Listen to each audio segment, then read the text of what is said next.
Hello student, today I am going to teach you social science chapter number 2 medieval world part 3.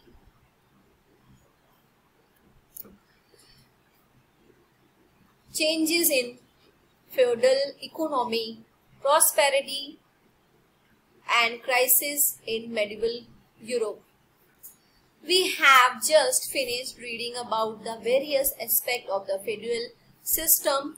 But did this system remain the same throughout the medieval period? Not at all. Indeed, the feudal system was not a static system.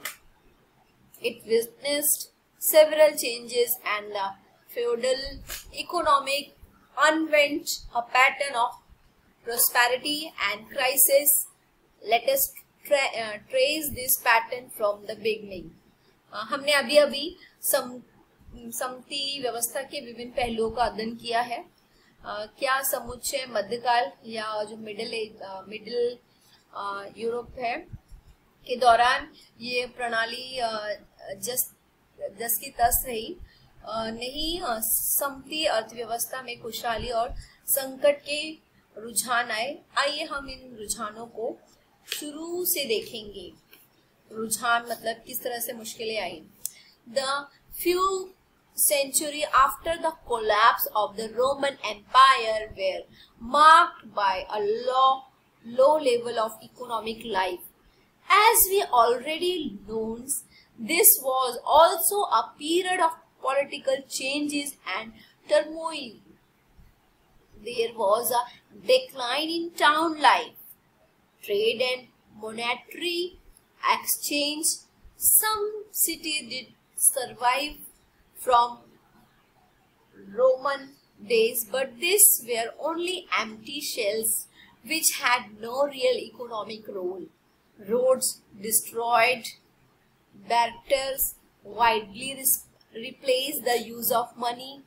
European economics was based almost entirely on agriculture and very limited local trade.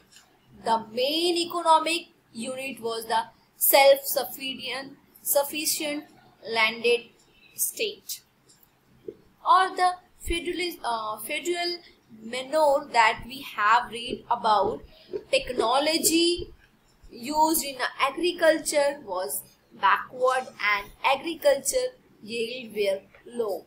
These conditions lasted till about the 10th century. Roman साम्राज्य के पतन के बाद की कुछ सदियों के दौरान आर्थिक जीवन स्तर निम्न हो गया या कम हो गया. हम पहले से ही जानते हैं कि यह राजनीतिक परिवर्तन और अशांति का दौर था. इस दौर की कुछ विशेषताओं में नगरीय जीवन, व्यापार और मुद्राएं या पैसे विनिमय में गिरावट शामिल है.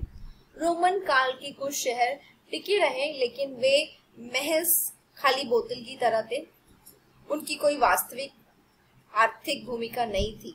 सड़कें टूट फूट गई थी और वस्तु विनिमय प्रणाली ने मुद्राओं की जगह ले ली थी. मुद्रा यानी पैसे की जगह ले ली थी. मेन जो है वो लोग क्या करते थे, पैसे की जगह पर सामान एक दूसरे को देते थे और अपनी जरूरत का सामान लेते थे. और यूरोपीय अर्थव्यवस्था लगभग पूरी तरह कृषि पर, खेती पर और बेहद सीमित स्थानीय व्यापार पर आधारित थी.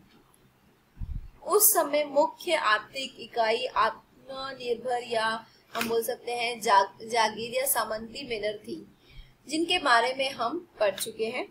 कृषि में इस्तेमाल होने वाली तकनीकी बिछड़ी हुई थी या बोल सकते पुरानी थी और उपज बहुत कम थी. यह हालात करीब 10वीं सदी तक बने रहे. After the 10th century, the feudal system of productions underwent significant changes. There was an increasing in agriculture field as the system became more and more stable. Another factor that helped in increasing agriculture productivity at this time was a significant improvement in agriculture technique. A new plug was introduced which was heavier, had wheels and drawn by a team of oxen. 10वीं सदी के दौरान उत्पादन की समती पद्धति में महत्वपूर्ण परिवर्तन आए। 11वीं और 12वीं सदी में यह व्यवस्था पूरे यूरोप में लगातार फलती फूलती रही। जैसे जैसे व्यवस्था स्थिरता पाती गई, कृषि या खेती की उपज में इजाफा होता गया, बढ़ता गया। कृषि तकनीकी में सुधार एक अन्य कारक था जिसके कारण कृषि उत्पादन में इजाफा हुआ। रोमन काल से इस्तेमाल में आने वाले हल्के हल और अरेट्रम, आगे देखते हैं, this help in we now have some idea about the conditions in which people in medieval Europe lived. We have also been able to trace the pattern of change in this condition over a period of several countries. How did these changes in the material conditions affected the society and culture of medieval Europe? Let us see for ourselves. नए हल और जो है कृषि व्यवस्था में सुधार, नई नई तकनीकी चीजों का इस्तेमाल, जिसके कारण क्या हुआ, खेती की उपज में बहुत बढ़त हुई और यहाँ पे कंडीशन सुधरने लगी। नेक्स्ट हम रीड करते हैं, give the relatively low level of economic life in the period before the 10th century, we should not be surprised to know that it was not a prosperous time for learning or the arts. During this period, learning remained a privilege of the few. The masses known only to the priestly class. However, even this little bite of education was of questions, or learning was dominated by blind faith. In such condition, naturally, there was hardly any development in the science. There was some attempt at revival, but even this did not result in any real intellectual creativity.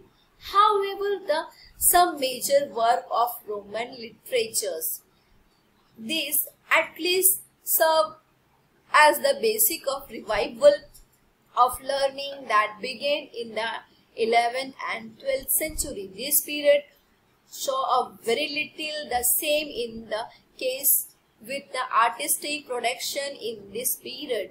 However, a unique style that developed in this field was that of manuscripted illustrations. On the whole, it may be said that in this period, cultural attainment was minimal and spread. European civilization at that time was much backward in the comparisons with other contemporary neighboring civilizations like the Byzantine and the Islamic world. खेती के विस्तार के साथ ही 10वीं सदी में और 12वीं सदी के बीच के जो दौर में व्यापार की बलहाली हुई या ठीक तरह से नहीं हुआ और नगरीय जीवन में वृद्धि हुई। स्थानीय हाट में अतिरिक्त अनाज और अंडों की खरीदी हुई और शराब और कपास जैसी वस्तुओं की भी दूरी के व्यापार का एक लंबा सिलसिला चला था। सड़कों के किनारे व्यापार में इजाफा हुआ और नदी और समुद्री रास्तों में भी व्यापार के लिए इस्तेमाल किए जाते थे।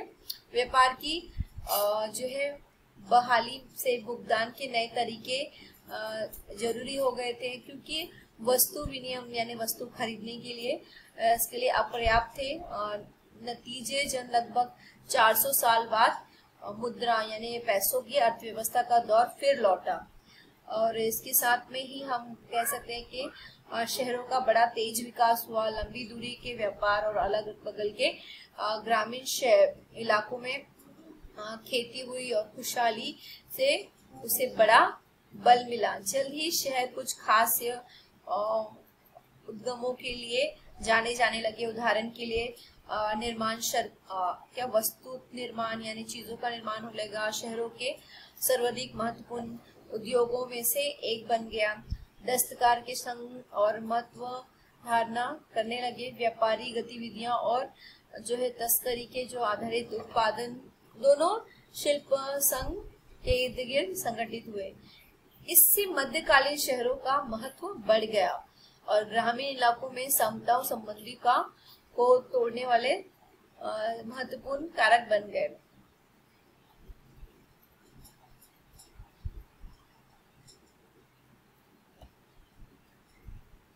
हम कह सकते हैं साक्षरता के निम्न स्तर के कारण इस काल में साहित्य के क्षेत्र में कोई ज्यादा उल्लेखनीय कार्य नहीं हुए।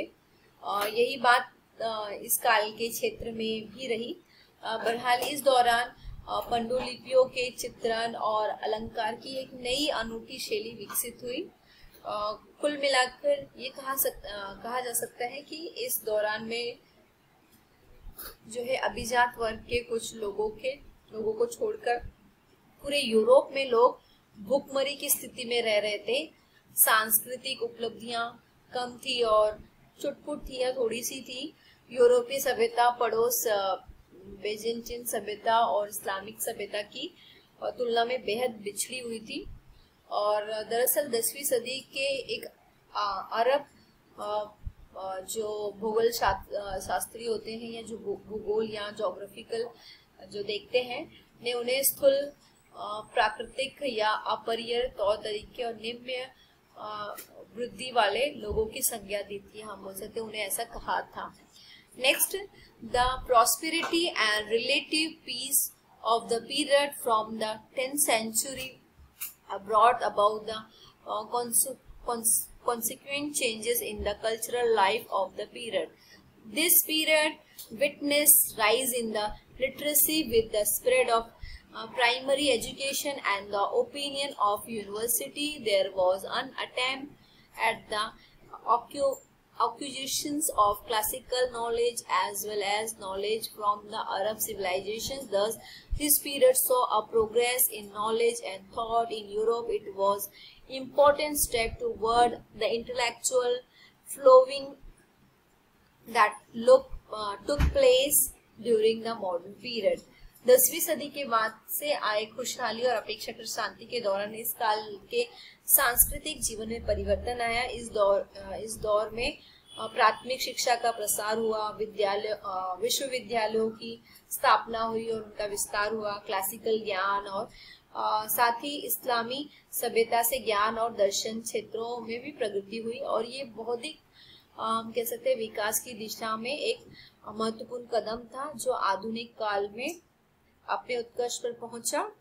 और चर्च ने शिक्षाओं पर अपना एक अधिकार खो दिया और ज्ञान और विज्ञान और धर्म निरपेक्षा होती गई और पहले ज्ञान और शिक्षा तर्क वितर्क और विवेक से पूरी तरह कटी थी। अब इस दौर में आलोचनात्मक अध्ययन का एक सिलसिला धीरे धीरे शुरू हुआ। महिलाएं भी अब शिक्षा पाने लगी लेकिन उनकी संख्या बहुत कम थी। So thank you student. I hope you understood this topic.